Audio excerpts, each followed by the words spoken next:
عزیزان گرامی، تمام تعریفیں اس رب کائنات کے لیے سزاوار ہیں جس رب کائنات نے ہم تمام کو ایک مختصر سی زندگی دے کر دنیا میں پیدا کیا ہے۔ ذوالقعدہ کا مہینہ چل رہا ہے۔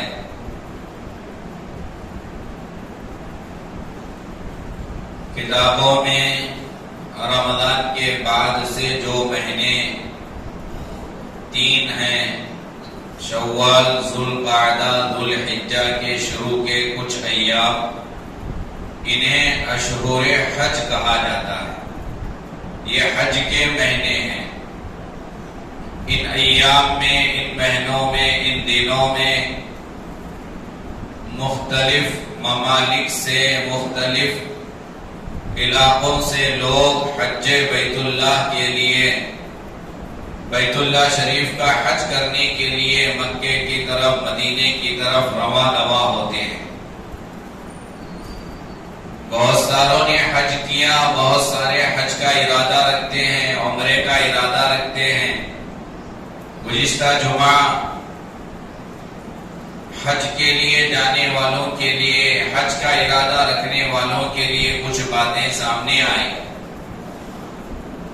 اب جو موجودہ دور میں جو ترتیب چل رہی ہے، جو بھی حج کے لیے جاتا ہے وہ مدینہ ہو کر آتا ہے، یا تو شروع میں مدینہ چلے جاتے ہیں یا حج سے فراغت کے بعد مدینہ چلے جاتے ہیں۔ تو بہرحال عمرہ جانے والے بھی مدینہ جا کر آتے ہیں، حج کی نیت سے جانے والے بھی مدینہ جا کر آتے ہیں۔ تو گزشتہ جمعہ جہاں یہ آپ تمام کو بتایا گیا کہ حج جانے سے پہلے حج کا ارادہ رکھنے والے، عمرے کا ارادہ رکھنے والوں کے لیے ضروری ہے کہ جس مقام کی زیارت کے لیے، جس مقام میں جا کر عبادت کے لیے آپ جا رہے ہیں، اس مقام کی اہمیت کو جاننا، اس مقام کے ساری تاریخ کو جاننا بہت ضروری ہے، کیونکہ جب تک تاریخ جان کر نہیں جائیں گے، اہمیت جان کر نہیں جائیں گے، پھر وہاں جا کر دلچسپی کے ساتھ، اہمیت کے ساتھ عبادت بھی نہیں کریں گے، ٹائم پاس کر کے آ جائیں گے۔ کیوں؟ معلوم ہی نہیں ہے کہاں گئے ہیں، معلوم ہی نہیں ہے اس کی کیا اہمیت ہے، معلوم ہی نہیں ہے کہ یہاں چھوٹے سے چھوٹے گناہ پر اللہ تعالیٰ کتنا ناراض ہوتے ہیں۔ جب تک اہمیت معلوم نہیں ہوتی، جب تک وہاں جانے کے بعد گناہ کرنے پر کیا عذاب ہوگا معلوم نہیں ہوگا، تو پھر وہاں نیکیاں کرنے میں بھی مزہ نہیں آئے گا، گناہوں سے بچنے کے لیے بھی گناہ جس طرح عام حالات میں، عام دنوں میں، علاقوں میں کرتے تھے وہیں بھی وہ کریں گے۔ اور ایسا ہو رہا ہے، نمازیں یہاں قضا ہوتی تھی وہاں بھی قضا ہو رہی ہیں، جھوٹ یہاں بھی بولتے تھے وہاں بھی بول رہے ہیں، جھگڑا یہاں بھی کرتے تھے وہاں بھی کر رہے ہیں، معمولی بہانوں پر، معمولی وجوہات پر کھانے میں آگے پیچھے ہو گیا، ٹورس والوں کے ساتھ جھگڑے پر اتر گئے، بیگوں میں کچھ آگے پیچھے ہو گیا، جھگڑے پر اتر گئے، میاں بیوی مل کر گئے، یہاں بھی لڑتے تھے وہاں بھی لڑ رہے ہیں، بھائی بہن یہاں بھی لڑتے تھے وہاں بھی لڑ رہے ہیں۔ یہ کیوں ہو رہا ہے؟ اس کی عظمت ہمارے دل میں نہیں تھی، اہمیت ہمارے دل میں نہیں تھی۔ عظمت کے ساتھ، اہمیت کے ساتھ اگر جائیں گے تو پھر وہاں بڑی سی بڑی مصیبت پر بھی صبر کر لیں گے، جھگڑا نہیں کریں گے۔ یہاں جھوٹ بولتے تھے وہاں جھوٹ نہیں بولیں گے، حالانکہ زندگی پر جھوٹ بولنا نہیں ہے، لیکن کم از کم وہاں تو احتیاط کریں گے۔ تو جس طرح گزشتہ جمعہ مکی کی تاریخ کو بتایا گیا، مکے کی اہمیت کو بتایا گیا، کعبۃ اللہ کی اہمیت کو بتایا گیا، اسی طرح مدینے کی عظمت، مدینے کی اہمیت کو بھی جاننا بہت ضروری ہے، کیونکہ عمرہ کرنے والے مدینہ جاتے ہیں، حج کرنے والے مدینہ جاتے ہیں، تو جس بستی میں ہمارا جانا ہو رہا ہے اس کی کیا اہمیت ہے، اس کے کیا فضائل ہیں، اس کے کیا مقام و مرتبہ ہے، اس کا علم حاصل کر کے جب جائیں گے تو پھر وہاں جا کر عبادت کرنے میں مزہ آئے گا، گناہوں سے بچنے میں مزہ آئے گا۔ وہاں ایک ایک لمحہ، ایک ایک سیکنڈ، ایک ایک منٹ کو ہم وصول کریں گے، ضائع نہیں کریں گے، کیونکہ ہم جانتے ہیں کہاں ہم آئے ہیں، کہاں ہم آئے ہیں، کتنا وقت لے کر ہم آئے ہیں، یہاں اس علاقے کی اہمیت کیا ہے، عظمت کیا ہے، فضیلت کیا ہے، یہاں نماز پڑھنے پر کتنا ثواب پر ہمیں عبادت کرنا ہے، وہ ساری چیز سیکھ کر، وہ ساری چیزیں جان کر جانا پڑے گا۔ اب آپ میں سے کوئی گئے ہوں گے یا جانے کا ارادہ رکھتے ہوں گے، اس سال نہیں آئندہ سال جانے والے ہوں گے، بہرحال جب بھی جائیں معلوم کر کے عظمت لے کر جانا ہوگا۔ مدینے کی تاریخ سے کون واقف نہیں ہے؟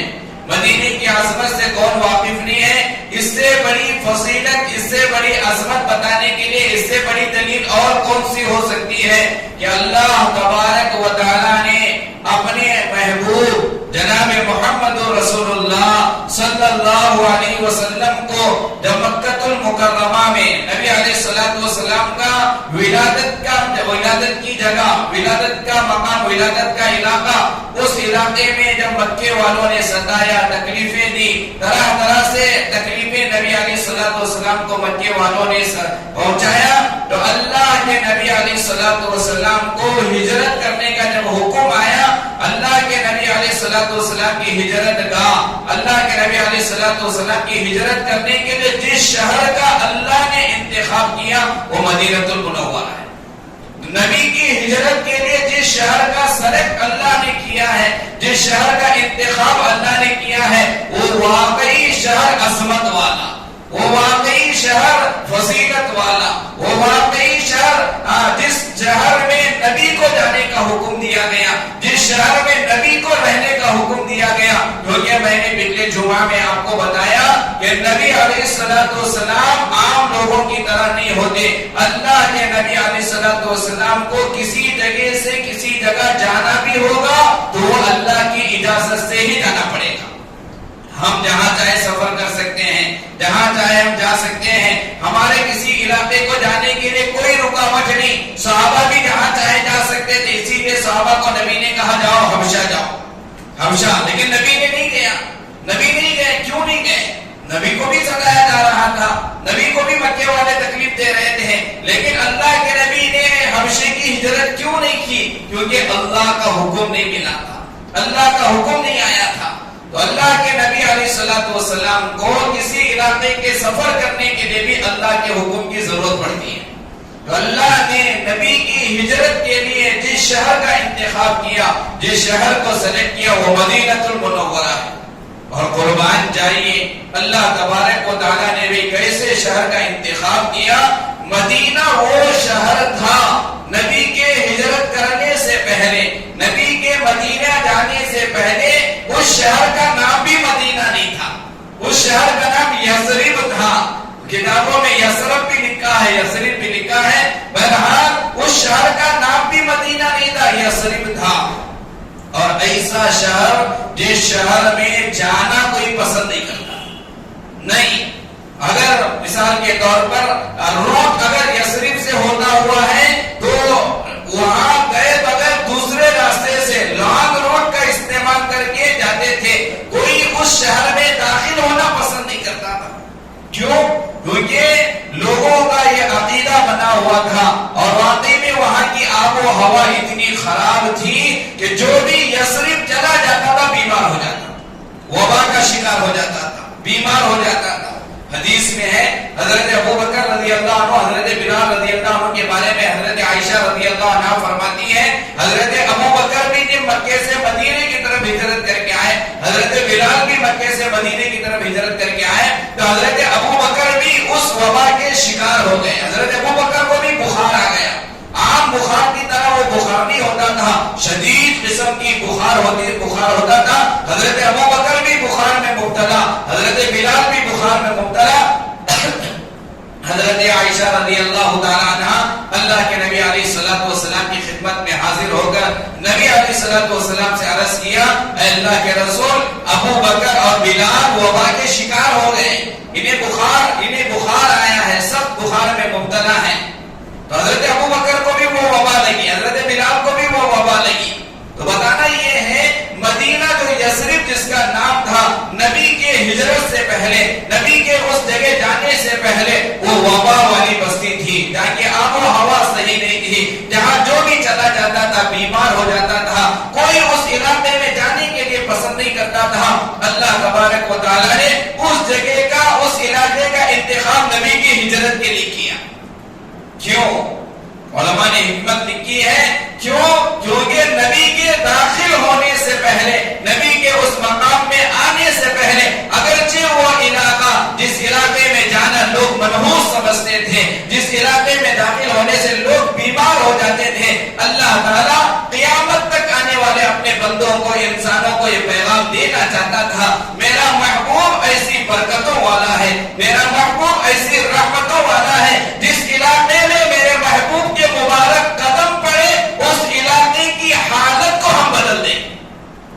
جس علاقے میں میرا محبوب داخل ہو جائے، جس علاقے میں میرے محبوب کا دخول ہو جائے، داخل ہو جائے، مبارک قدم پڑ جائے، اس علاقے کی حالت کو ہم بدل دیں گے، اس علاقے کی ہوا کو ہم بدل دیں گے، اس علاقے کی آنے والی بیماریوں کو ہم دور کر دیں گے، اس علاقے کی نوعیت کو ہم بدل دیں گے، کیونکہ اب تک تو یہ یثرب تھا، لیکن جس دن میرے محبوب کے مبارک قدم اس سرزمین پر پڑے، اس علاقے پر پڑے، اب اس علاقے کے نام کو بھی ہم بدلیں گے۔ اب کوئی نہیں جانتا مدینے کا نام یثرب ہے، سارے مدینے کو مدینہ منورہ کہتے ہیں، مدینہ طیبہ کہتے ہیں، پاک شہر، نور والا شہر۔ کیوں؟ نام اللہ نے اس لیے بدلا کہ اب یہاں میرا محبوب رہنے والا، اور اس سے بڑے کون سی فضیلت ہو سکتی ہے مدینے کی، جس علاقے کی ہجرت کرنے کا حکم رب کائنات نے محمد رسول اللہ کو دیا۔ دوسری فضیلت، مدینہ جانے سے پہلے اس علاقے کی، اس زمین کی اہمیت کو دل میں رکھنا بہت ضروری۔ آج بہت گناہ ہوتے ہیں مدینے میں، وہاں کی عظمت لے کر نہیں جاتے، وہاں کی اہمیت لے کر نہیں جاتے، ہوٹلوں کے اندر نماز پڑھنا شروع کرتے ہیں، مسجد نبوی میں جانے کی توفیق نہیں ملتی، مسجد نبوی کی عبادت کی توفیق نہیں ملتی، بازاروں میں جا کر وقت کو ضائع کرتے ہیں، ہوٹلوں میں وقت کو ضائع کرتے ہیں، کھانے پینے میں وقت کو ضائع کرتے ہیں۔ کیوں؟ کیونکہ معلوم ہی نہیں ہے کہ اس شہر میں ہم ہیں، معلوم ہی نہیں ہے اس شہر کی عظمت کیا ہے، اس شہر کی اہمیت کیا ہے، یہ کس کا شہر ہے، یہ کس کا مسکن ہے، یہاں کون سو رہا ہے، یہاں کون آرام کر رہا ہے، یہاں کتنے صحابہ کی قبریں ہیں، اس سرزمین پر کس کے قدم پڑے، کتنے انبیاء کے قدم پڑے، کتنی قربانیوں سے یہ مدینہ بنا، یہ اسلام کا پہلا مرکز ہے۔ جانتے نہیں، معلوم نہیں، پیسہ آ گیا، عمرے پہ چلے گئے، حج پہ چلے گئے، مدینے کی عظمت نہیں، وہاں جا کر جو کرنا تھا وہ نہیں کریں گے، جو نہیں کرنا تھا وہ کریں گے۔ کیا کریں گے؟ جائیں گے مارکیٹ، جائیں گے، پوترے کے لیے گاڑیاں خریدیں گے، نوازوں کے لیے کپڑے خریدیں گے، بیوی کے لیے کپڑے خریدیں گے، پورا مارکیٹ وہاں کریں گے۔ کیا آپ کے علاقے میں نہیں ملتا تھا کہ یہاں وہ سامان نہیں ملتے تھے؟ ابھی جو کرنا وہ نہیں کریں گے، جو نہیں کرنا وہ کر کے آئیں۔ ہمارے حضرت مولانا سید العابدین صاحب دامت برکاتہم، ہمارے محمد صاحب فرماتے ہیں جب مدینہ جا رہے ہیں، مدینے سے کیا لاؤ؟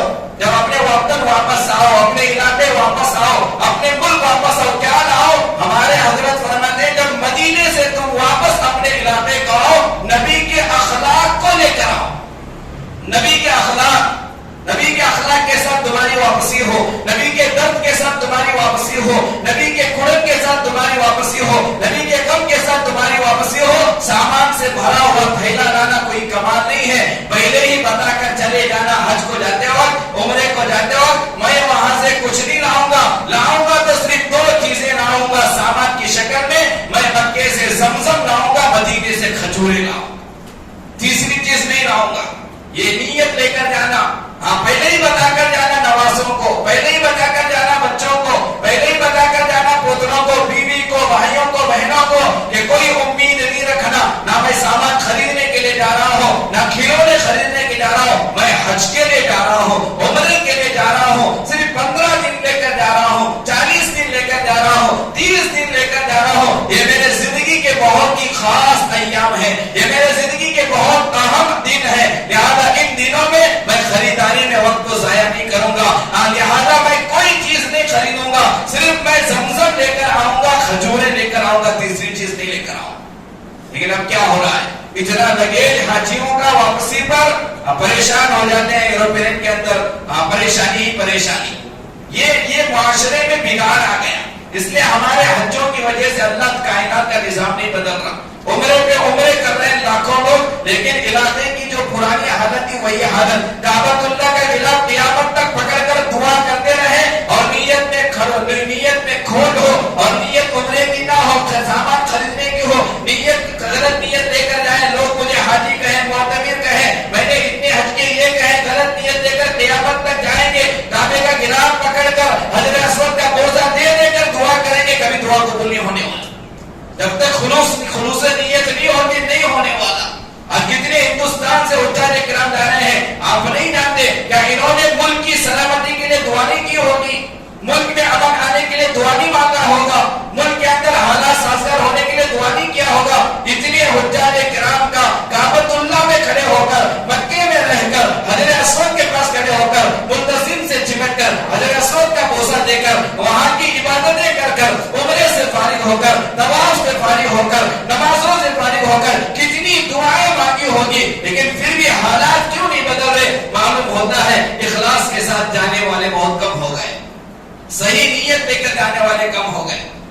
عزیزان گرامی، جانے سے پہلے وہاں کی عظمت کو لے کر جانا کہ کہاں ہم جا رہے ہیں، وہ کون سی جگہ ہے، وہ کون سا مقام ہے۔ سب سے پہلی فضیلت کافی ہے کہ نبی کی ہجرت کی جگہ اللہ نے مدینے کو بنایا، اور نمبر 2 اس سے بڑی اور کون سی فضیلت ہو سکتی ہے مدینے کی؟ قیامت تک جس زمین میں آرام کرنے کے لیے جس زمین کو اللہ نے انتخاب کیا وہ بھی مدینہ ہے۔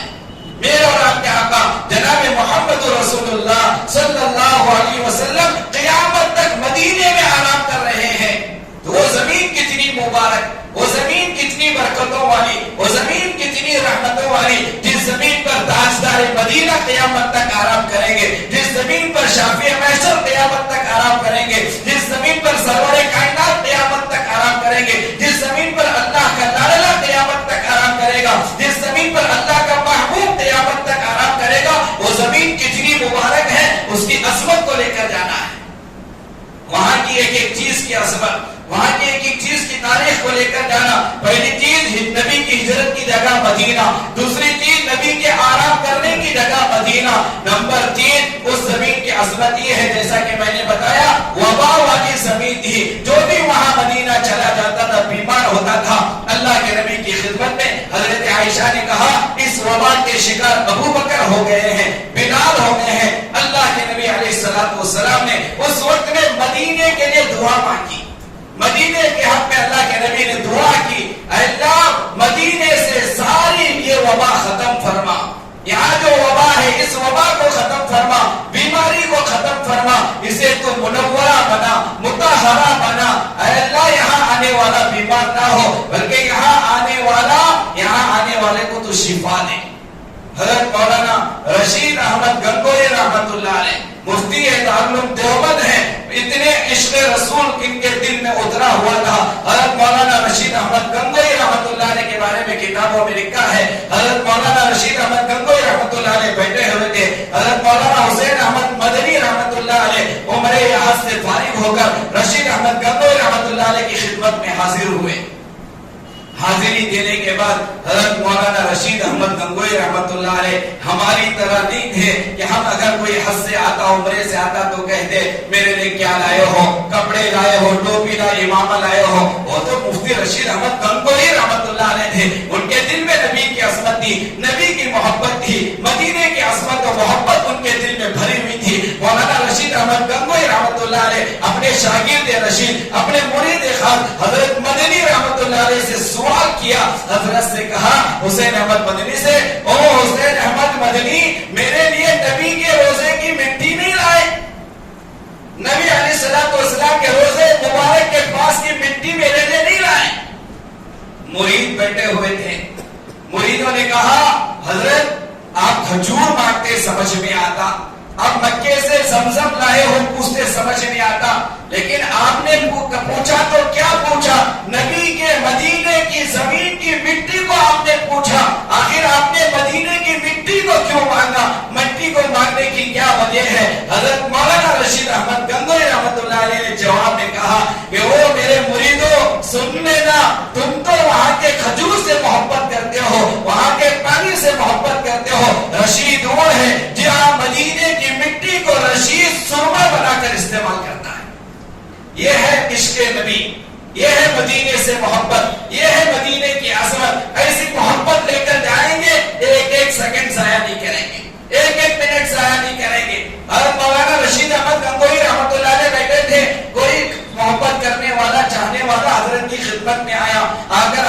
رومال پیش کیا. حضرت ایک مدینے کا رومال ہے, مدینے سے میں نے آپ کو ہدیہ دینے کے لیے خریدا.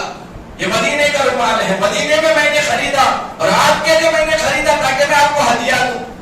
اب حضرت مدینے کا نام سنتے جھوم اٹھے, اس رومال کو کتاب میں لکھا ہے, اٹھایا, بوسا دیا, چومنے لگے, آنکھوں سے لگایا.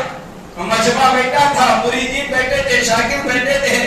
کسی شاگرد نے, کسی محبت کرنے والے مرید نے حضرت سے کہا, حضرت آپ جانتے ہیں مدینے میں رومال کی کوئی فیکٹری نہیں ہے, یہ مدینے میں بنا ہوا رومال نہیں ہے, یہ یورپ میں بنا ہوا رومال ہے. اور یورپ اسلام کا دشمن, نبی کا دشمن, اللہ کا دشمن. یہ تو یورپ میں تیار ہوا, کسی تاجر نے یورپ سے خرید کر مدینے کے مارکیٹ میں لا کر اسے بیچا اور آپ کے اس مرید نے خرید کر آپ کو ہدیے میں لا کر دیا. یہ مدینے میں تیار ہوا بنا ہوا رومال نہیں ہے. اتنا آنکھوں سے لگانے کی ضرورت نہیں, اتنا بوسا دینے کی ضرورت نہیں. یہ مطلب تھا. قربان چاہیے رشید احمد گنگوئی رحمت اللہ علیہ کی ذات پر. حضرت مولانا رشید احمد گنگوئی رحمت اللہ علیہ نے اس سے کہا, میں جانتا ہوں مدینے میں رومال تیار ہونے کی کوئی فیکٹری نہیں ہے, مجھے معلوم ہے یہ رومال یورپ میں بنا ہے, اسلام کے دشمنوں نے بنایا ہے. اور مجھے یہ بھی معلوم ہے کہ کسی تاجر نے مدینے میں لا کر اسے فروخت کیا ہے, لیکن میں اس لیے اسے چوم نہیں رہا ہوں کہ مدینے میں بنا ہے, میں اس لیے اسے بوسا نہیں دے رہا ہوں, یہ مدینے میں بنا ہے. اور میرے مریدوں سن لینا, میں اس لیے اسے بوسا دے رہا ہوں, اس لیے میں اسے چوم رہا ہوں کیونکہ اس رومال کو مدینے کی ہوا لگی ہے. مدینے کی ہواؤں میں یہ ہو کر میرے پاس آیا ہے. مدینے کی ہوا اس رومال کو لگی ہے. جس رومال کو مدینے کی ہوا لگے, میرے محبوب کے شہر کی ہوا لگے, میرے محبوب کے آرام کرنے کی جگہ کی ہوا لگے, اور میں اسے چوم نہ لوں, میں اسے بوسا نہ لوں, یہ ہے محبت رسول, یہ ہے عشق رسول. ایسی عظمت ہونا دل میں, ایسی محبت ہونا دل میں. مولانا رشید احمد گنگوئی رحمت اللہ علیہ کے بارے میں لکھا ہے, حضرت حدیث پڑھاتے تھے, بخاری, ترمذی, مسلم وغیرہ. ایک مرتبہ حدیث پڑھانے کے لیے بیٹھے, کیسی محبت تھی, کیسی عظمت کو لے کر, کیسی محبت لے کر مدینہ جاتے تھے ہمارے اکابری. حضرت مولانا رشید احمد گنگوئی رحمت اللہ علیہ بیٹھے ہیں, حدیث پڑھا رہے ہیں, طلبہ بیٹھے ہیں, صحن ہے, چھت نہیں ہے, صحن میں بیٹھ کر حدیث پڑھا رہے ہیں, اللہ کے نبی کی باتیں سمجھا رہے ہیں, سکھا رہے ہیں طلبہ کو. حضرت مولانا رشید احمد گنگوئی رحمت اللہ علیہ کے دوران درس میں سبق پڑھانے کے درمیان میں بارش آ گئی, بارش ہوا. طلبہ تھے, ساری کتابیں لے کر فوراً دوڑ کر اندر چلے گئے. صحن میں پڑھ رہے تھے, سب اندر چلے گئے کتابیں لے کر. حضرت مولانا رشید احمد گنگوئی رحمت اللہ علیہ فوراً کھڑے ہوئے. طلبہ جو اندر چلے گئے تھے اپنا امامہ اتار کر, ایک کتاب میں لکھا ہے, دوسری کتاب میں لکھا ہے حضرت کے پاس رومال تھا, اس رومال میں طلبہ کے چپل کو بھرنے لگے. امامے میں طلبہ کے چپل کو بھر کر لے کر جانے لگے. طلبہ پریشان ہوئے, اسٹوڈنٹس جو حضرت کے تھے, شاگرد سب پریشان ہوئے. حضرت سے کہا, آپ یہ کیا کر رہے ہیں, آپ ہمارے استاد ہیں, آپ ہمارے مربی ہیں, آپ ہمارے چپل اتار رہے ہیں. طلبہ کے پوچھنے پر حضرت نے جواب میں کہا, او طلبہ, میں تمہارے چپل نہیں اٹھا رہا ہوں, میں ان مہمانوں کے چپل اٹھا رہا ہوں جو نبی کے حدیث پڑھنے والے ہیں, جو نبی کی باتیں سیکھ رہے ہیں. آپ اللہ کے نبی کے مہمان ہو, نبی کے مہمانوں کے میں چپل اٹھا رہا ہوں. نبی کے دل میں محبت تھی, نبی کے حدیث پڑھنے والوں کے چپل رشید احمد گنگوئی رحمت اللہ علیہ نے اٹھائے. ایسی محبت کے ساتھ مدینہ جانا, ایسی عظمت لے کر مدینہ جانا. حضرت مولانا قاسم نانوتوی رحمت اللہ علیہ کے بارے میں کتاب میں لکھا ہے. کون قاسم نانوتوی؟ دارالعلوم دیوبند کے بانی. دارالعلوم دیوبند کا مدرسہ شروع دن سے ہوا. آج جو دیوبند سے فارغ علماء کرام قاسمی لکھتے ہیں کہ کیا مطلب ہے, قاسم نانوتوی کی طرف نسبت. قاسمی سے مراد قاسم نانوتوی رحمت اللہ علیہ کے مدرسے سے پڑھا ہوا, وہاں کا فارغ, یہ مطلب ہے قاسمی کا. حضرت مولانا قاسم نانوتوی رحمت اللہ علیہ مکے یہاں سے حج کے ارادے سے چلے گئے, حج سے فارغ ہوئے, مدینہ جانے لگے. جیسے ہی مدینہ منورہ پہنچے, کتاب میں لکھا ہے, جیسے اترنے کا وقت آیا, اترتے اپنے چپل پیر سے نکال کر اپنے تھیلی میں بیگ میں رکھ دیے. شاگرد نے کہا,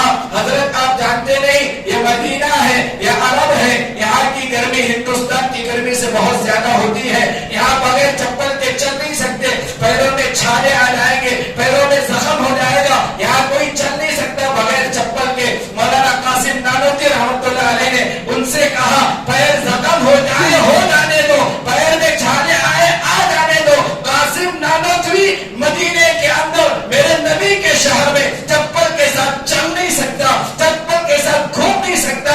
کیوں؟ کیونکہ ہو سکتا ہو 1400 سال پہلے اس سرزمین پر نبی کا قدم پڑا ہو اور اس زمین پر قاسم نانوتوی چپل کے ساتھ چلے. یہ نبی کی شان میں گستاخی ہے، نہیں چل سکتا. تو بغیر چپل کے مدینے میں رہتے تھے قاسم نانوتوی، بغیر چپل کے گھومتے تھے، چپل نہیں پہنتے تھے، بغیر چپل کے. تو کیا ملا؟ اللہ حضرت قاسم نانوتوی رحمت اللہ علیہ گئے اللہ کے نبی علیہ السلام کے روزے پر. آج کا زمانہ وہ زمانہ تھوڑا سوچے. میں 2-3 مرتبہ بیان میں کہا آج ایسا زمانہ، نبی کی شان میں ایسی گستاخی ہو رہی ہے مدینے میں روزے پر. آج جب مدینہ ہم جاتے ہیں، نبی کے روزے پر جاتے ہیں، موبائل ہاتھ میں، ویڈیو کالنگ آن، فوٹو لینے کے لیے کیمرہ آن.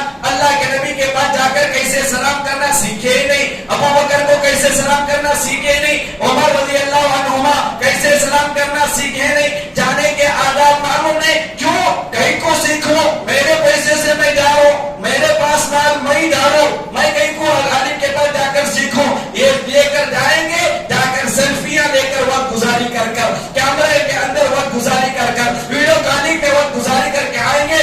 نحوست ایسی ہوگی زندگی میں دوبارہ اللہ حج کی توفیق نہیں دے گا، عمرے کے اللہ دوبارہ توفیق نہیں دے گا. قرآن نے کہا یا ایھا الذین آمنوا لا ترفعوا اصواتکم فوق صوت النبی. اللہ نے قرآن نازل کر کے کہا اے ایمان والو لا ترفعوا اصواتکم، تمہاری آوازیں نبی کی آواز سے بلند نہ ہو، نبی کے مقام سے نبی کی جگہ پر تمہاری آوازیں بلند نہ ہو. جب تمہاری آواز بلند ہو جائے گی ان تحبط اعمالکم، زندگی بھر جتنے بھی نیکیاں کیے سب بیکار ہو جائیں.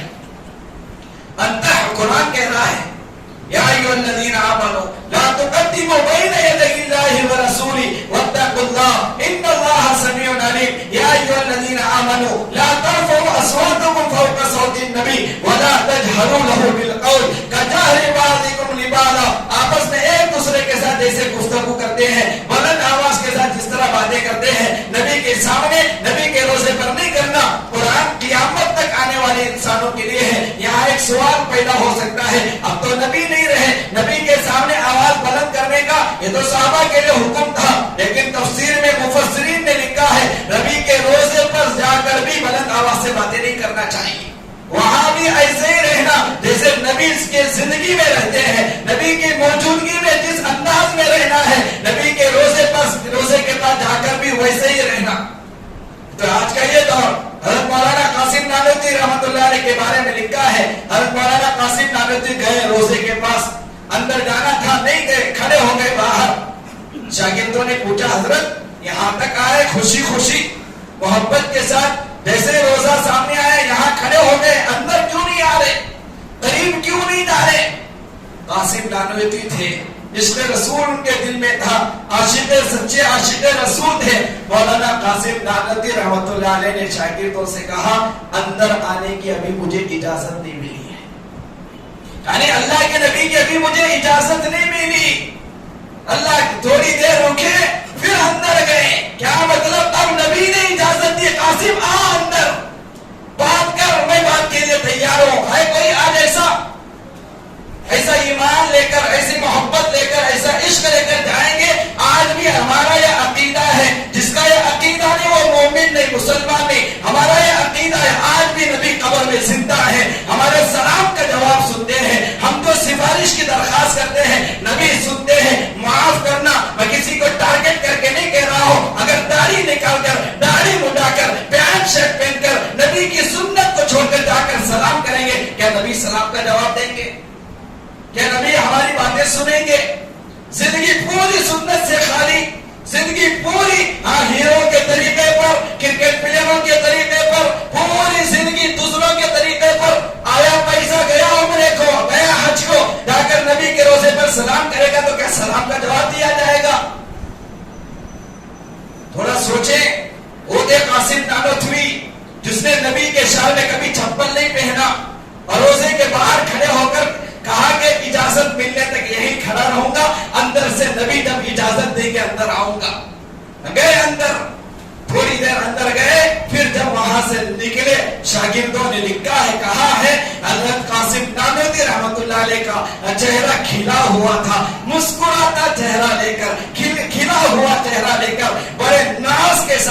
رہے تھے کیا مطلب ہے, کتنی پیاری نبی سے باتیں کر کے آئے ہوں, کیا کیا باتیں کر کے آئے ہوں. یہ ہے اصل عمرہ, یہ ہے اصل حج. ایسی عظمت لے کر, ایسی محبت لے کر جانا. حضرت مولانا قاسم نانوتوی رحمت اللہ علیہ ہندوستان میں انہوں نے فتویٰ جاری کیا, انہوں نے اعلان کیا انگریزوں کے ساتھ لڑنا جہاد ہے, جو نہیں لڑے گا وہ جہاد کے خلاف کام کرے گا. جہاد کا حکم حضرت مولانا قاسم نانوتوی نے دیا. انگریزوں کو پتا چلا مولانا قاسم نانوتوی نے ہمارے خلاف لڑنے کا فتویٰ دیا ہے, ہمارے خلاف لڑنے کو جہاد قرار دیا ہے, شریعت قرار دیا ہے. لہذا قاسم نانوتوی جہاں بھی تمہیں ملے پکڑو, پھانسی دینا ہے قاسم نانوتوی کو. انگریزوں نے وارنٹ جاری کیا, انگریزوں نے کہا قاسم نانوتوی کو پکڑ کر پھانسی دینا ہے. جیسے ہی حضرت قاسم نانوتوی رحمت اللہ علیہ کو معلوم ہوا انگریزوں نے وارنٹ جاری کیا ہے, اب مجھے انگریز پکڑنے کے لیے آئیں گے, پھانسی کے بندے پر چڑھائیں گے. حضرت مولانا قاسم نانوتوی رحمت اللہ علیہ کتاب میں لکھا ہے 3 دن تک روپوش ہو گئے, 3 دن تک غائب ہو گئے. 3 دن کے بعد باہر آ گئے, چلنا پھرنا شروع کیا. حضرت سے کہا حضرت ابھی وارنٹ ختم نہیں ہوا, ابھی بھی انگریز تمہیں تلاش کر رہے ہیں, ابھی بھی تمہیں پکڑ کر لے کے جا کر پھانسی کے پتے پر چڑھا سکتے ہیں. 3 دن تک تو آپ چھپے رہے, 4تھے دن باہر آ گئے, کیا وارنٹ ختم ہو گیا سمجھے؟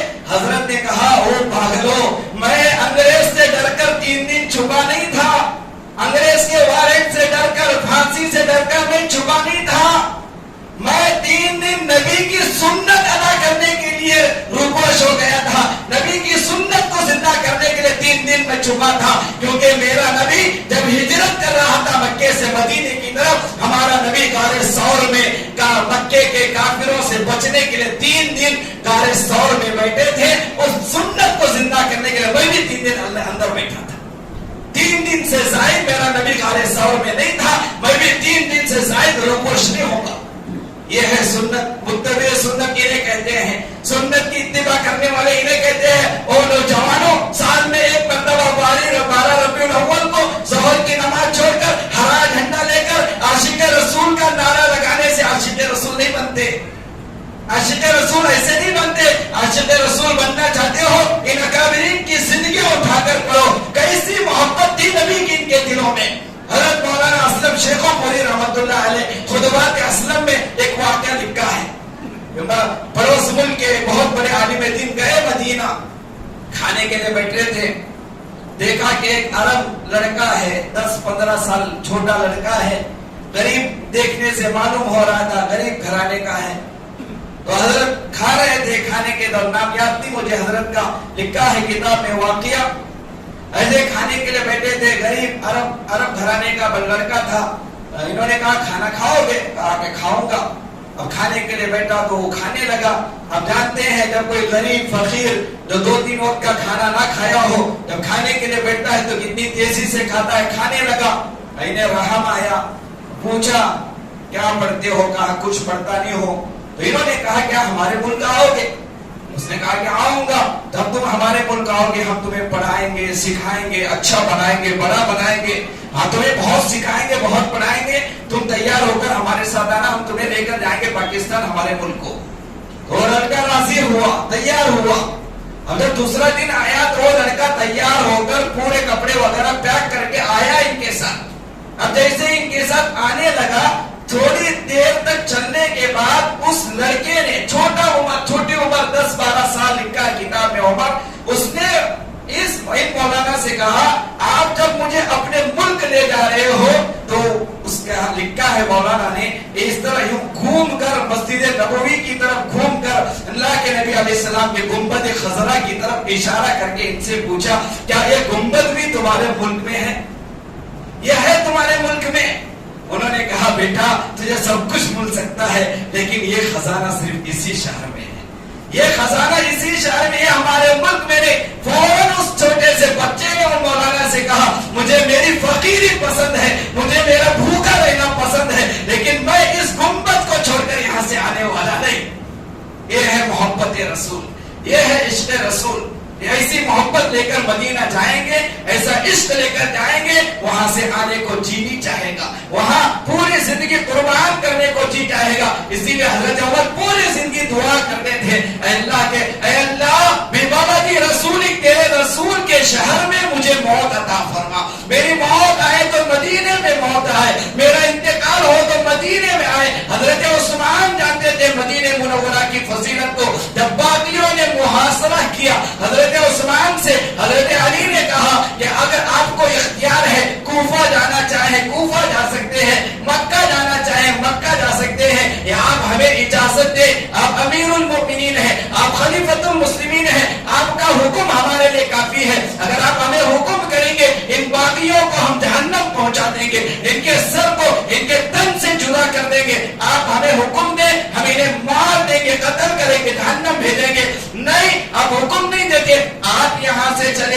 کوفہ, آپ یہاں سے چلے جاؤ مکہ. عثمان اللہ کے نبی کی دو بیٹیاں جن کے نکاح میں تھے, ذوالنورین جن کا لقب ہے, فرشتے جن سے شرم کرتے تھے, فرشتے جن سے حیا کرتے تھے. حضرت عثمان نے علی سے کہا, حضرت عثمان نے صحابہ سے کہا, صحابہ سن لو, یہ دونوں رائے مجھے پسند نہیں. پہلی رائے, ان باغیوں کو مارنے کے تعلق سے جو تم کہہ رہے ہو, حکم تو انہیں تم جہنم پہنچاؤ گے, میں اس لیے حکم نہیں دیتا.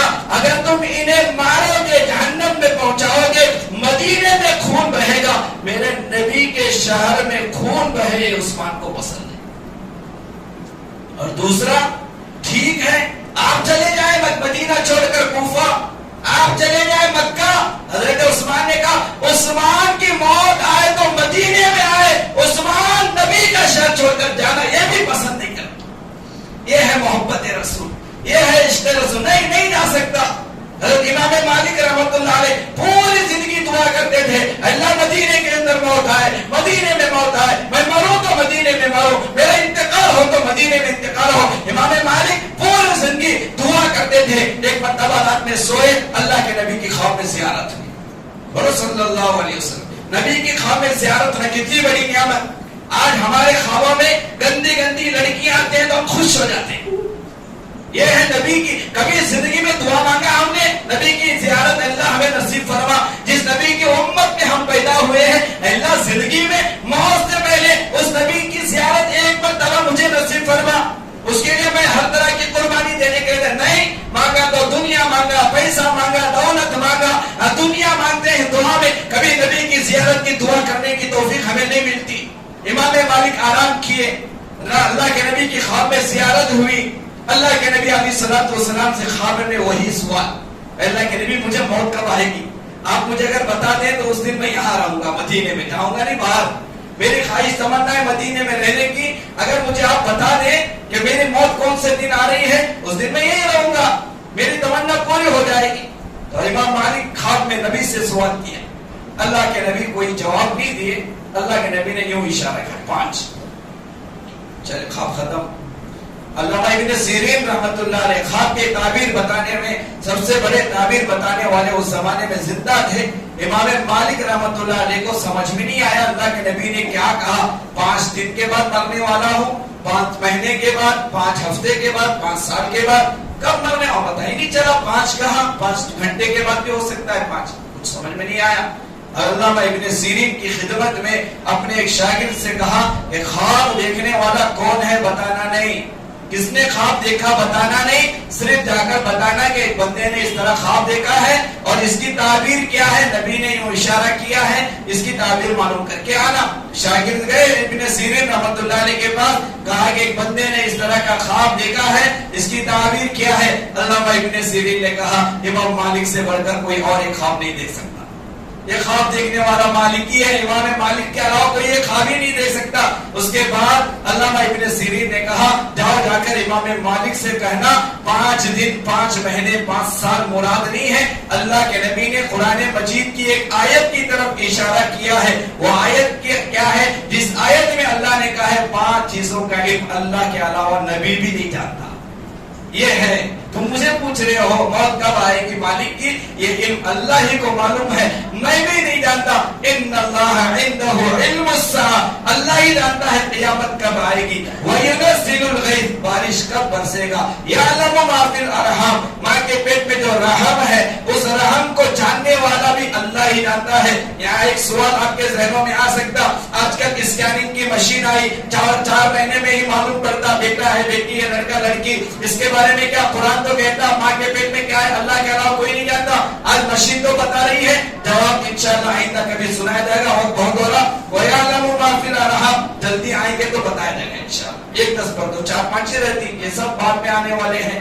وَيَعْلَمُ مَا فِي الْأَرْحَامِ مَا تَدْرِي نَفْسٌ مَاذَا تَكْسِبُ غَدًا, کل کے دن انسان کیا کمائے گا اللہ ہی جانتا. کتنا کمائے گا, کہاں کمائے گا, کیا کمائے گا, اللہ کے علاوہ کوئی نہیں جانتا. وَمَا تَدْرِي نَفْسٌ بِأَيِّ أَرْضٍ تَمُوتُ, کس دن, کس زمین پر, کس وقت میں, کس لمحے میں انسان کو موت آئے گی اللہ ہی جانتا، نبی بھی نہیں جانتے. یہ آیت کی طرف اللہ کے نبی علیہ السلام اشارہ کر کے گئے ہیں. جاؤ جا کر امام مالک کو بتانا. شاگرد آ کر ساری تفسیر سنائے. امام مالک کے زمانے میں آج کل کی طرح بیت الخلا نہیں تھے. بیت الخلا کے لیے جانا پڑتا تھا مدینے کے باہر. مدینے کے باہر جا کر استنجا کرنا پڑتا تھا. لیکن امام مالک اور پریشان ہو گئے. معلوم نہیں ہے کب موت آئے گی اور تمنا خواہش ہے مدینے میں انتقال ہو، لیکن استنجا کرنا قضائے حاجت کے لیے مدینے سے باہر جانا پڑتا تھا. امام مالک پریشان ہوتے تھے. استنجا کے لیے مدینے سے باہر چلا جاؤ اور موت آئے مدینے کے باہر، یہ اچھی بات نہیں ہے. لکھا ہے کتاب میں امام مالک جب مدینے کے باہر چلے جاتے تھے استنجا کے لیے، مدینے کے باؤنڈری پر ایک قدم مدینے کے باؤنڈری کے اس طرف، ایک قدم مدینے کے باؤنڈری کے اس طرف رکھ کر استنجا کرتے تھے. یہ خیال کرتے ہوئے اگر اس حالت میں موت آئے تو میرا ایک قدم تو مدینے میں رہے، اجرا تو مدینے میں میں رہوں. یہ خواہش تمنا شیخ الحدیث فضائل اعمال فضائل صدقات جو اس نے لکھا ہے، شیخ الحدیث زکریا رحمۃ اللہ علیہ کی بھی یہی خواہش تھی، یہی تمنا تھی کہ میری بھی موت آئے. ہندوستان کے رہنے والے، ہمارے انڈیا کے رہنے والے، لیکن خواہش اور تمنا تھی مدینے میں میرا انتقال ہو، میری تصویر مدینے میں ہو. اگر سچی نیت کے ساتھ اگر کسی کی کوئی شخص دعا کرتا ہے، اللہ اس کی دعا کو قبول کرتا ہے. شیخ زکریا رحمۃ اللہ علیہ کی دعا کو اللہ نے قبول کیا. ہندوستان کا رہنے والا جنت البقیع میں آرام کر رہا ہے. قیامت تک اس قبرستان میں شیخ الحدیث زکریا رحمۃ اللہ علیہ آرام کرتے رہیں گے جس قبرستان میں 10,000 صحابہ آرام کر رہے ہیں، جس قبرستان میں خلیفہ ثالث حضرت عثمان آرام کر رہے ہیں، جس قبرستان میں ہم تمام کی مائیں امہات المؤمنین نبی کی پیاری پیاری بیویاں آرام کر رہے ہیں. اس قبرستان میں شیخ الحدیث زکریا رحمۃ اللہ علیہ آرام کر رہے ہیں. کیا ہم دعا کریں گے ہماری دعا قبول نہیں ہو سکتی؟ ایک واقعہ بتا کر اپنی بات ختم کرتا ہوں. واقعہ یہ ہے کہ آج کے اس زمانے میں ایک ملک کا واقعہ ابھی اس ہفتے میں نے پڑھا آیا تھا ایک ایپ کے اندر کہ ایک ریڈیو ڈرون کیمرہ جو چل رہا ہے، یہ کیمرہ اڑتے ہوئے ایک غریب مسلمان کے گھر کے آنگن میں گرا اور اس مسلمان نے اس کو پکڑا اور پکڑنے کے بعد جیسے ہی وہ آیا، آنے کے بعد وہ لینا چاہا. اس نے کہا یہ کیا ہے؟ اس کی ساری تفصیل اس نے بتائی. ایک کیمرہ ہے، یہ اوپر سے فوٹو لیتا ہے، ساری چیزیں لیتا ہے. تو اس نے یہ کہا، غریب تھا، ایک اس کی جھوپڑ پٹی ہے، اس کی تصویر بھی آئی ہے. اس نے کہا کہ اگر یہ تھوڑا اور بڑا ہوتا میں اس میں بیٹھتا اور تم مجھے سیدھا مکہ روانہ کرتے میں حج کرتا. اس نے کہا یہ ظاہر کی حج کرنے. اور یہ چیز اتنی عام ہو گئی، سوشل میڈیا کا دور ہے، اس نے ڈال دیا، فیس بک پر ڈالا ہوگا، ٹویٹر پر ڈالا ہوگا، معلوم نہیں. یہ چیز اتنی عام ہو گئی ترکی کے جب پرتگال کو معلوم ہوا کہ ایک غریب اس طرح کی خواہش رکھتا ہے، اس نے اپنے پیسوں کے ذریعے سے اسے وہاں سے لے کر جا کر حج کروایا. تو بتانا یہ ہے اگر کوئی سچی نیت کے ساتھ، سچی طلب کے ساتھ، اخلاص کے ساتھ، مالدار نہیں ہے، غریب ہے لیکن سچی نیت ہے تو اللہ ضرور اسے بھی حاجی بنائے گا. اللہ ضرور اسے بھی مدینہ لے کر جائیں گے، نبی کے روزے کے پاس اسے بھی کھڑا کریں گے. سچی نیت ہونا ضروری ہے، اخلاص ہونا ضروری ہے. اللہ تعالیٰ سے دعا ہے یہاں جتنے بھی بیٹھے ہیں سب کو اللہ حاجی بنائے، حج مبرور نصیب فرمائے، حج مقبول نصیب فرمائے. اللہ کے نبی کے شہر کی زیارت نصیب فرمائے، روزے کے بعد جا کر سلام عرض کرنے کی توفیق نصیب فرمائے، سفارش کی درخواست کرنے کی توفیق نصیب فرمائے. جو کچھ کہا گیا سنا گیا اللہ تمام پر عمل کرنے